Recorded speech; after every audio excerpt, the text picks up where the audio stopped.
Hello, my name is Nihali, and I'll be covering my version of the console-based Uno game. This program implements key topics that we've learned throughout the year, such as object-oriented programming, array list, validation, overriding, helper methods to promote reusability, private-public static, the use of Java classes, and so on. You can see these implementations in my code itself, so let's get started. There are 4 classes in this program: player, card, deck, and Uno main. We'll start by going over the player class first. The player class contains the instance variables name and player's cards. Name is of type string because it'll contain the literal name of the quote-unquote player or user. Player's cards is of type ArrayList card because it's a modifiable list of cards. Player's cards is made up of instances of another class in this program, card, which I'll go in more detail later. The single constructor in this program initializes these instance variables. Name is set equal to the user inputted name, and player's cards is set equal to a size of 7 and is filled with individual cards. The instance variables are private for security purposes. To access these variables, we have get methods. There are also 2 other methods, add player cards and remove player cards, that use the ArrayList class's methods to either add or delete cards from the ArrayList. There's also another method that executes only player's cards in an organized format. The class ends with a toString method, which basically overrides the Java class's toString. The card class contains the instance variables num, color, and action. Num, color, and action make up the attributes of one card. For example, card A is a 1, red, no action. The constructor initializes these instance variables based on the items plugged into the parameters. All 3 variables have their own get and set methods, as they're all private variables. Once again, the class ends with a toString method to override the Java class's toString. The deck class contains only one instance variable, drawPile. DrawPile is of type ArrayList card because it's a list of 54 cards.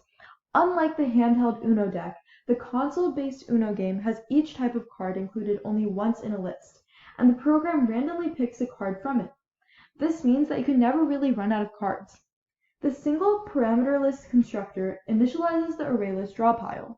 There is an array of type string called colors.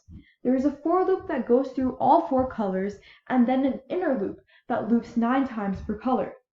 This allows for each color to have cards with numbers 1 through 9. Then, the action cards are added to the array list. 1 draw 2 card, 1 reverse card, 1 skip card, 1 wild card, and 1 wild and draw 4 card. The methods in this class allow for someone to access a single or even multiple cards from this deck. Now we're at our final class, the Uno main. Uno main has instances from all of the other 3 classes. Uno main is what truly executes the program, as it's where the objects are formed, turns are played, questions are asked, and a winner is called. Scanner is a key function in Uno main. It's what extracts the information needed to create a player object, and allows for the player to interact with the game. The computer asks the player for his or her name. An instance of the player class is created, called player, and the retrieved name is inputted as the parameter of the constructor. Now that the player object is created, the user has a stack of 7 cards to play with. You can see that the user's 7 cards are printed for them to see. Now we enter the while loop.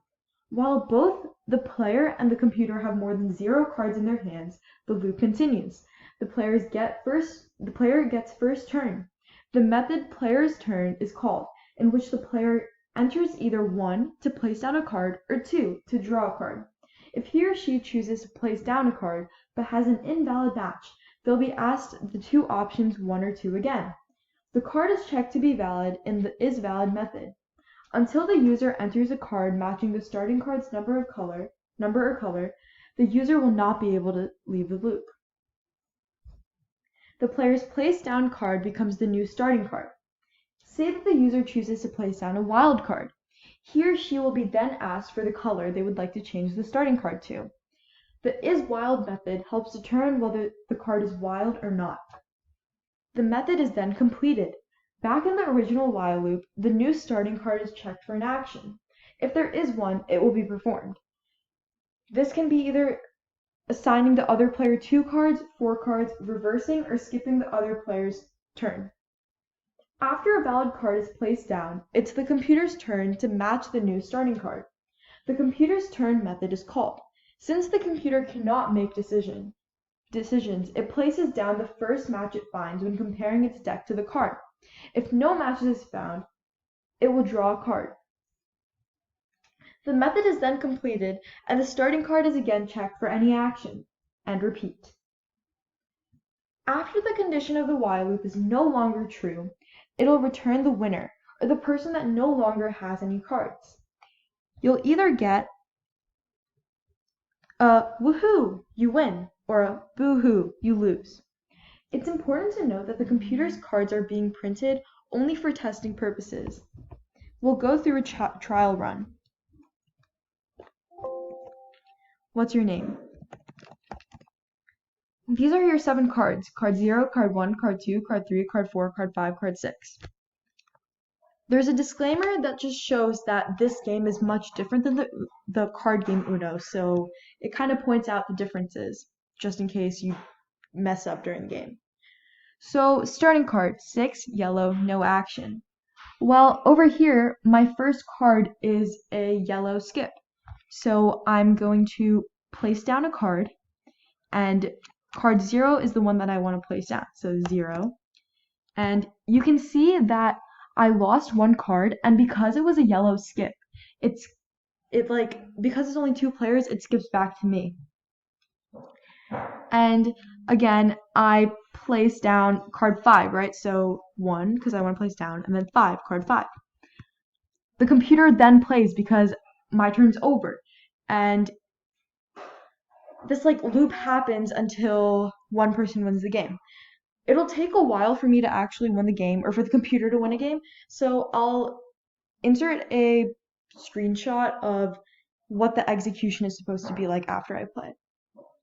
Thank you.